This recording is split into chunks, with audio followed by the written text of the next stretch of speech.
Hey everyone, it's Jack from Cultaholic.com. Check the new, look at that. Look at that, it's available from the shop on our website. I think it looks pretty smart, especially in these cold winter months, but that's not important right now. What is important is, as always, the news, and I've braved the cold weather to get here, and I've even grown a lovely winter beard as well. That's literally as good as it gets. First of all, it's time to talk about Lio Rush because there are rumours circulating online, nothing official yet, but rumours that Lio Rush has been released from his WWE contract.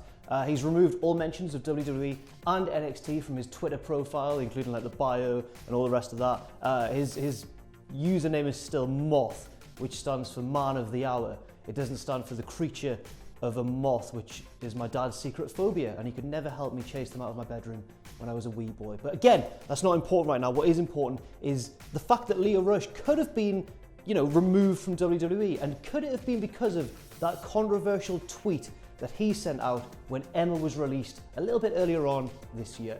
Yes, if you cast your mind back just a few weeks, Lio Rush sent out quite a mean tweet. You could argue that it was in kayfabe, but he was basically saying, "Ha, Emma, I guess that's what happens when when you're not prepared for Asuka," because Emma had recently lost to Asuka on Raw.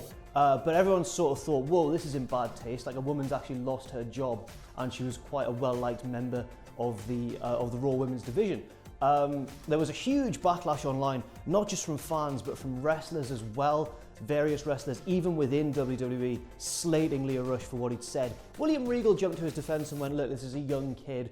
It would be much more productive if we all kind of said to him, you've done wrong, but you've apologized for it, and let's all try and move on and help develop his career. I think Road Dogg may have also jumped to his defense. Road Dogg, of course, has a creative position on SmackDown Live.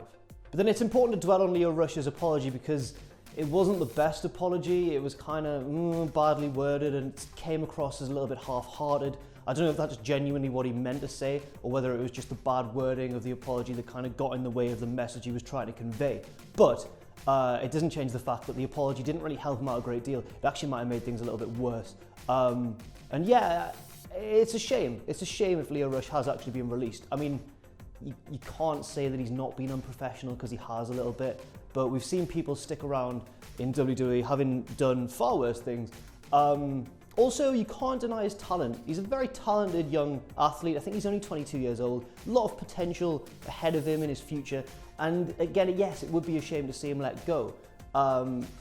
There was controversy involving Lio Rush even before he'd made it to WWE. One of his last matches on the independent scene saw him take a big kind of powerbomb, it was a pile driver, I think, from a ladder through a table, and he popped up and no-sold it because it kind of worked with the storyline. But everyone saw that and thought, whoa, that's way too far-fetched. This kid's a problem already. And then he got to NXT, sent out that tweet, and everything kind of just snowballed from there.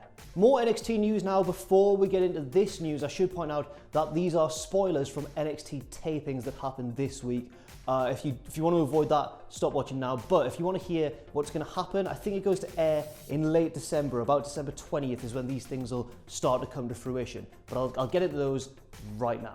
First of all, there has been a title change on NXT. That's right, Kyle O'Reilly and Bobby Fish defeated Sanity, and they are the new NXT Tag Team Champions. Lovely stuff. This gets behind the theory that WWE are going to push Adam Cole. He's, of course, affiliated with them in their little Ring of Honor stable, and Adam Cole was the guy who got the pinfall in the War Games match. So their group, their trio, looks to be getting a bit of a push. There's also news involving the number one contender for Andrade Almas's NXT Championship. The new number one contender is set to be Johnny Gargano. He won a fatal four-way number one contenders match, also featuring Lars Sullivan, Killian Dane, and Aleister Black. Gargano won, and that match will take place at NXT TakeOver Philadelphia, which will happen just before the Royal Rumble in January. That's all for now. Thank you very much for watching. I've been Jack from Cultaholic.com. Look at that. Check out that. Great stuff. Great for the winter months. Very warm, very cozy, very stylish as well. Check out our website, Cultaholic. Follow me on Twitter if you want a jobber. Follow all of us if you want a Cultaholic. And if you'd like, check out our Patreon for that system of tiered rewards if you enjoy what we do. Thanks very much for watching, and don't forget to join us.